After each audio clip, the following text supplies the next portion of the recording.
Just days before the election, a new political flyer is causing controversy tonight and has to do with the race in House District 92, where one of the candidates is currently in jail, accused of stalking one of the other candidates.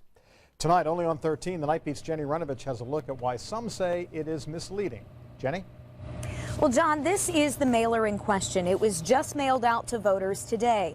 Talks about Carly Macer's opponent, who's currently in jail on stalking charges. But Carly Macer actually has two opponents, and the one who's not currently living at the Marion County Jail says this is misleading.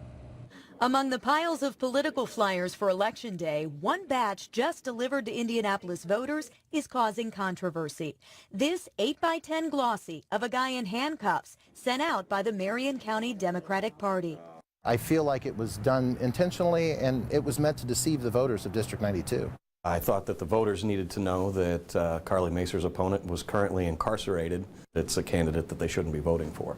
The problem, some say this flyer doesn't make it clear which candidate is cuffed. In District 92, there are three people running for state rep. Bradford Moulton, the Republican, incumbent Carly Macer, the Democrat, and John Couch, the independent, who's now in jail on several charges, including allegedly stalking Macer.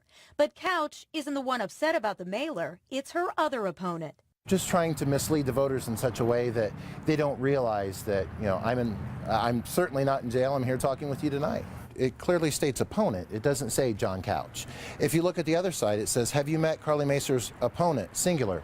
Well, she has two opponents, both me, Bradford Moulton, the Republican candidate, and then also John Couch, the independent candidate that's on there. I'm not sure how it can be misleading when I use the candidate's name on the mail piece.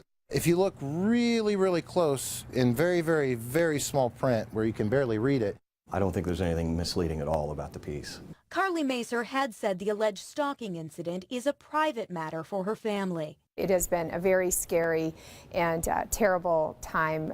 She told Eyewitness News by phone she didn't know about the mailer and wishes it hadn't gone out. But the Democratic Party, her party, is standing by it. I wanted to make sure that voters knew what was going on. Now, to be clear, John Couch, the independent who is in jail, his name is on this mailer in that tiny faded gray print there. Now, the chair of the Democratic Party for Marion County tells me he did not tell Carly Macer about this mailer.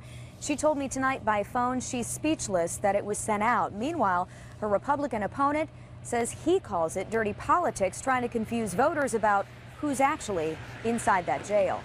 Jenny Renovich, Channel 13 Eyewitness News.